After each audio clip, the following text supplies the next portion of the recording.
एक शराबी बावर्ची ने बीरबल को जहर खिला दिया। कहानी फतेहपुर सीकरी का दरबार हमेशा की तरह रौनक से भरा हुआ था।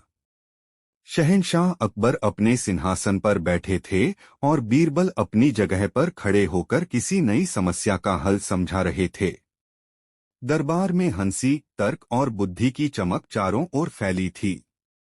लेकिन इसी दरबार के बाहर शाही रसोई में एक ऐसी साजिश पक रही थी जिसका किसी को अंदाजा तक नहीं था। उस दिन शाही बावर्ची शमसू को बहुत गुस्सा था। वह राज्य का सबसे पुराना बावर्ची था, पर अब अकबर हर दावत का सारा श्रेय बीरबल को देने लगे थे। क्योंकि बीरबल ने एक बार राजमहल की फूड मिस्ट्री सुलझाई थी और उसी दिन से अकबर बीरबल की सलाह पर ही रसोई के मसालों तक का स्वाद तय करते थे। शमसू शराबी था और जब वह पीता तो उसका गुस्सा और बढ़ जाता। उस रात भी उसने शराब पी और बड़बड़ाया।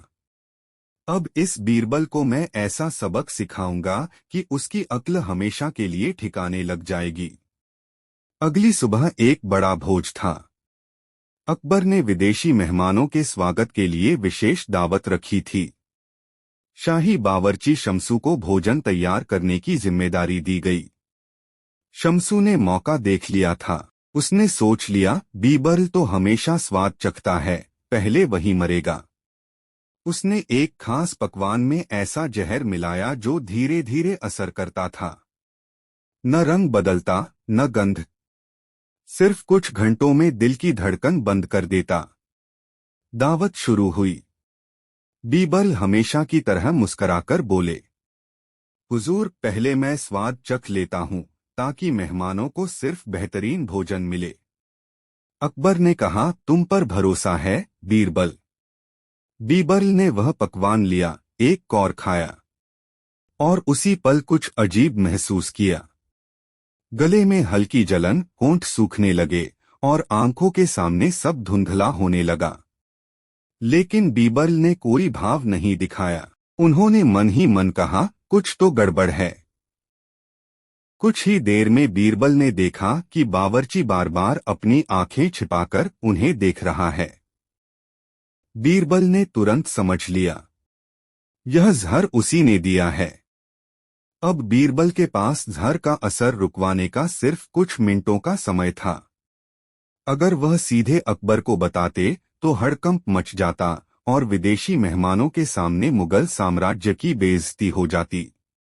उन्होंने झट से चाल चली। बीरबल ने ऊंची आवाज में कहा, हुजूर, यह पकवान अद्भुत है, लेकिन मुझे लगता है इसका स्वाद और निखर सकता है अगर इसमें थोड़ी कसूरी मेथी मिलाई जाए। बावर्ची को बुलाइए ताकि वह सबके सामने इस पर अपनी राय दे। शमसू को बुलाया गया। वह कांपते हुए दरबार में आया। बीरबल ने मुस्कुराकर कहा, आओ शमसू, ये तुम्हारी कला है। जरा सबको बताओ, क्या इसमें मेथी डालनी चाहिए या नहीं। शमसू ने मन में सोचा, अगर मैंने इसे चखा तो मैं मर जाऊंगा। वह हिचकिचाया, बोला, हुजूर, मैं खाली पेट हूं, बाद में चख लूंगा। बीरबल ने अकबर से कहा, देखिए हुजूर, यही तो है असली स्वाद का जानकार। खाली पेट भी भोजन की खुशबू से पहचान जाता है कि इसमें क्या कमी है। मैं चाहता हूं इसे अभी हमारे सामने चखे ताकि हम सब जान सकें कि क्या यह सच में शाही स्वाद है। अकबर बोले, ठीक है शमसू, सबके सामने चखो। अब शमसू की हालत खराब, उसका चेहरा पसीने से भीग गया। वह जानता था अब बचने का कोई रास्ता नहीं। अंत में उसने हाथ जोड़ दिए, हुजूर, मेरी गलती माफ कर दीजिए। मैंने बीरबल को जहर दिया था। मुझे शराब ने अंधा कर दिया था। मैं जलन में डूब गया था। दरबार स्तब्ध रह गया। अकबर की आंखों में गुस्सा था। धोखेबाज बावर्ची, तूने हमारे दरबार की इज्जत को मिट्टी में मिलाने की कोशिश की। बीरबल ने कमजोर आवाज में कहा, हुजूर, पहले मुझे एक प्याला दूध दीजिए। शमसू बोला, दूध काम नहीं करेगा, मैंने ऐसा जहर मिलाया है जो खून में घुल चुका है। बीरबल मुस्कराए, तो फिर तूने अपनी कब्र खुद खोद ली, क्योंकि जब तूने पकवान मिलाया था मैंने उसे सूंघकर ही पहचान लिया था। मैंने अपने प्याले में दही और नींबू मिला दिया था, जो इस जहर को बेअसर कर देता है। शमसू गिर पड़ा। नहीं बीरबल, तुमने कैसे? बीरबल बोले, शराब इंसान की बुद्धि छीन लेती है, और मैं जानता था कि तू शराबी है। शराबी चालाक नहीं हो सकता, क्योंकि उसका मन सच से भागता है। अकबर ने आदेश दिया, इस बावर्ची को जेल में डाल दिया जाए, ताकि वह अपनी गलती का प्रायश्चित करे। और याद रखो, जो इंसान जलन में डूबता है वह खुद को ही जहर देता है।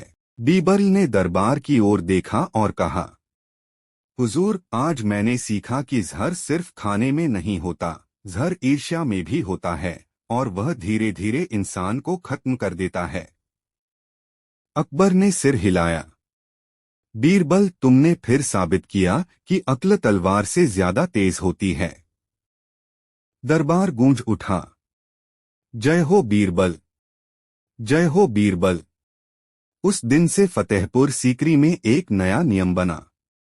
शाही रसोई में कोई शराब नहीं पिएगा, और कोई भी बावर्ची अपनी ड्यूटी के समय एक भी घूंट नहीं लेगा, क्योंकि बीरबल ने सबको सिखा दिया था। शराब सोच को धुंधला करती है, और धुंधला मन कभी सच्चाई नहीं देख सकता। बावर्ची शमसू को जेल में डाले कुछ दिन बीत गए थे। फतेहपुर सीकरी में अब शाही रसोई की खुशबू फिर से लौट आई थी। लेकिन अकबर के दिल में एक सवाल गूंजता रहता, क्या किसी इंसान को सिर्फ उसकी एक गलती के लिए हमेशा के लिए सजा मिलनी चाहिए? वह बात बार बार बीरबल से कहते। बीरबल, उस बावर्ची ने अपराध तो किया, पर आखिर वह कई सालों तक वफादार भी तो रहा। क्या उसे सुधारने का कोई रास्ता नहीं? बीरबल ने सिर झुकाकर कहा, हुजूर, जहर देने वाला भी अगर पछतावे में जी रहा हो तो उसे मौका मिलना चाहिए, क्योंकि जो अपनी गलती को पहचान ले वही इंसान कहलाने लायक है। अकबर बोले, तो क्या तुम उस बावर्ची को सुधार सकते हो बीरबल? बीरबल मुस्कराए, अगर आप अनुमति दें तो मैं उसे जिंदगी की नई डगर दिखा सकता हूं। अगले दिन बीरबल खुद जेल पहुंचे। वहां शमसू बैठा था, बिखरे बाल, धंसी आंखें, टूटे हौसले। उसने बीरबल को देखा तो सिर झुका लिया। मार डालो मुझे बीरबल, उसने कहा। मैं जहर देना चाहता था और खुद जहर बन गया हूं। बीरबल शांत स्वर में बोले, नहीं शमसू, अगर तू मर जाएगा तो गलती भी साथ मर जाएगी, लेकिन अगर तू जिंदा रहेगा तो अपनी गलती को सुधार सकेगा। अब बताओ, क्या सच में बदलना चाहता है? शमसू ने कांपते हाथों से बीरबल के पैर छू लिए। हाँ बीरबल साहब, मुझे दोबारा मौका दीजिए। बीरबल बोले, ठीक है, लेकिन अब तू रसोई में नहीं जाएगा। अब तू बीरबल की सेवा रसोई में काम करेगा, जहां गरीबों और भूखे लोगों को खाना मिलता है। शमसू चौंका, मैं जो जहर पकाता था अब गरीबों के लिए खाना बनाऊंगा? बीरबल ने कहा, हाँ, क्योंकि जिसने जहर दिया है वही अब अमृत बनाएगा, और वही उसका असली प्रायश्चित होगा। धीरे धीरे दिन बीतने लगे। शमसू हर सुबह सेवा रसोई में आता, साफ सफाई करता, चूल्हा जलाता और हर थाली में प्रेम से भोजन परोसता। कभी कभी वह खुद खाना चखकर देखता, अब मेरे हाथों में जहर नहीं, दुआएं हैं। रोज शाम को बीरबल वहां चुपचाप आते और देखते कि शमसू बिना थके सबको खिलाता जा रहा है। उन्होंने अकबर से कहा, हुजूर, यह वही आदमी है जिसने कभी जहर पकाया था और आज वही भूखों को जीवन दे रहा है। क्या यह बदलाव किसी तलवार से लाया जा सकता था? अकबर बोले, नहीं बीरबल, यह बदलाव सिर्फ इंसाफ और माफी के मेल से आता है। कुछ महीनों बाद फतेहपुर सीकरी में भयंकर अकाल पड़ा। फसलें सूख गईं, अनाज कम पड़ गया। लोग भूखे रहने लगे। ऐसे में सेवा रसोई ही एकमात्र जगह थी जहां रोजाना सैकड़ों लोगों को भोजन मिलता था। और उसका संचालन वही कर रहा था, शमसू। वह दिन रात मेहनत करता, खुद भूखा रहकर दूसरों को खिलाता। एक दिन बीरबल वहां पहुंचे। उन्होंने देखा कि शमसू थका हुआ, कमजोर और बीमार है, फिर भी वह लोगों की थालियों में खाना डालते जा रहा था। बीरबल ने पास जाकर पूछा, शमसू, अब तो आराम कर ले। तूने अपना कर्तव्य निभा दिया। शमसू मुस्कराया। नहीं बीरबल साहब, जब तक मेरे हाथ चल रहे हैं मैं खिलाऊंगा। कभी जहर दिया था, अब अमृत बांटकर मरना चाहता हूं। यह कहते कहते शमसू वहीं गिर पड़ा। उसके चेहरे पर शांति थी, जैसे उसने आखिरकार अपने पापों को धो दिया हो। अकबर को जब यह खबर मिली, उन्होंने कहा, उसने मरकर हमें सिखा दिया कि इंसान की असली पहचान उसकी गलती नहीं, बल्कि उसका पछतावा होता है। बीरबल बोले, सही कहा हुजूर, कभी कभी जहर भी जीवन का सबसे बड़ा सबक बन जाता है। अगर दिल में सच और सेवा की भावना जाग जाए। उस दिन से फतेहपुर सीकरी में एक नया पत्थर लगाया गया, जिस पर लिखा था, जिसने जहर दिया था वही भूखों को अमृत पिलाकर अमर हो गया। और नीचे लिखा था, बीरबल का इंसाफ जो सजा नहीं देता बल्कि आत्मा को सुधार देता है। कि मृत्यु के कुछ दिन बाद फतेहपुर सीकरी की गलियों में एक सन्नाटा छाया हुआ था। हर गरीब, हर मजदूर, हर भूखा इंसान शमसू का नाम श्रद्धा से ले रहा था। लोग कहते, वो आदमी जिसने कभी जहर पकाया था अब हमारे लिए अमृत बन गया था। बीरबल खुद भी कुछ दिनों तक बहुत चुप रहे। वह अक्सर शाही बाग में बैठकर सोचते रहते, क्या इंसान की असली ताकत उसकी बुद्धि में है या उसकी इंसानियत में? एक दिन दरबार के बाद बीरबल अपने घर लौट रहे थे। रास्ते में उन्होंने देखा, एक छोटी सी लड़की रास्ते के किनारे बैठी है। उसकी आंखों में आंसू हैं, हाथ में एक पुराना मिट्टी का बर्तन और कपड़ों पर धूल। बीरबल ने पास जाकर पूछा, बेटी तुम कौन हो? लड़की ने सिर झुकाकर कहा, मेरा नाम जैनब है। मैं शमसू बावर्ची की बेटी हूं। बीरबल ठिठक गए। दिल में जैसे कोई हल्की चुभन हुई। उन्होंने धीरे से पूछा, तुम यहां क्यों बैठी हो? जैनब बोली, अब्बा नहीं रहे और हमारे घर में कुछ भी नहीं बचा।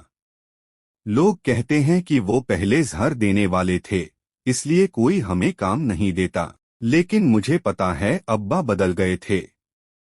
उन्होंने तो गरीबों को खाना खिलाया था। उसकी आंखों से आंसू टपक पड़े। मुझे बस एक मौका चाहिए बीरबल साहब। मैं अपने अब्बा की तरह किसी को धोखा नहीं दूंगी। मैं भी अमृत बनाऊंगी, लेकिन दिल से। बीरबल ने उसकी आंखों में देखा। वो आंखें मासूम थीं, लेकिन उनमें वही सच्चाई चमक रही थी जो शमसू के अंतिम दिनों में थी। उन्होंने कहा, जैनब अब तू मेरे साथ चलेगी। तेरे अब्बा ने जहर से अमृत बनाया था और तू उनके अधूरे काम को पूरा करेगी। बीरबल ने उसे सेवा रसोई में साथ रखा। जैनब जल्दी ही सबकी प्यारी बन गई। वो खाना बनाती तो खुशबू दूर तक फैल जाती, क्योंकि उसमें सिर्फ मसाले नहीं बल्कि दुआएं होती। धीरे धीरे बीरबल उसे सिखाने लगे, कैसे किसी की भूख सिर्फ पेट की नहीं होती, कभी दिल की भी होती है। और कैसे एक सच्चे इंसान का काम सिर्फ रोटी देना नहीं बल्कि भरोसा लौटाना होता है। एक दिन अकबर खुद सेवा रसोई देखने आए। उन्होंने देखा, छोटी सी जैनब सबको खाना खिला रही थी। उसने झुककर कहा, हुजूर, ये खाना मेरे अब्बा के नाम पर है। अकबर भावुक हो गए। उन्होंने बीरबल से कहा, तुमने न केवल एक आदमी को सुधारा बल्कि उसकी आत्मा को अमर बना दिया। बीरबल ने मुस्कराकर कहा, हुजूर, जब कोई इंसान गलती करता है तो उसका पाप मिटाने के लिए एक और दिल की जरूरत होती है जो सच में प्रेम करे। ज़ैनब वही दिल है। कुछ साल बीत गए। ज़ैनब अब बड़ी हो चुकी थी, समझदार, करुणामयी और बेहद बुद्धिमान। वो बीरबल की तरह हर बात में सच्चाई ढूंढ लेती।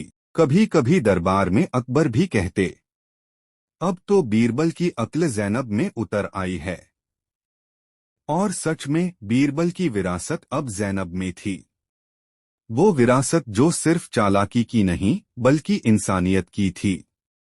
एक दिन बीरबल ने ज़ैनब को बुलाया और कहा, बेटी, अब मैं बूढ़ा हो रहा हूँ। कल को अगर मैं न रहूं तो यह सेवा रसोई तेरे हवाले है। याद रख, यह रसोई सिर्फ खाने की नहीं बल्कि इंसाफ की खुशबू रखती है। ज़ैनब ने आंखों में आंसू लेकर कहा, गुरुजी, मैं वादा करती हूँ, अब कभी इस रसोई में भूख नहीं, सिर्फ दुआएं पकेंगी। सालों बाद जब बीरबल नहीं रहे तो उनके नाम के साथ ज़ैनब का नाम भी अमर हो गया। फतेहपुर सीकरी में आज भी एक पुरानी शिला पर लिखा है, यह वही रसोई है जहां जहर से अमृत बना और जहां एक बेटी ने अपने पिता की गलती को इंसानियत से धो दिया। नीचे लिखा है, बीरबल की विरासत, बुद्धि से बढ़कर दिल की सच्चाई।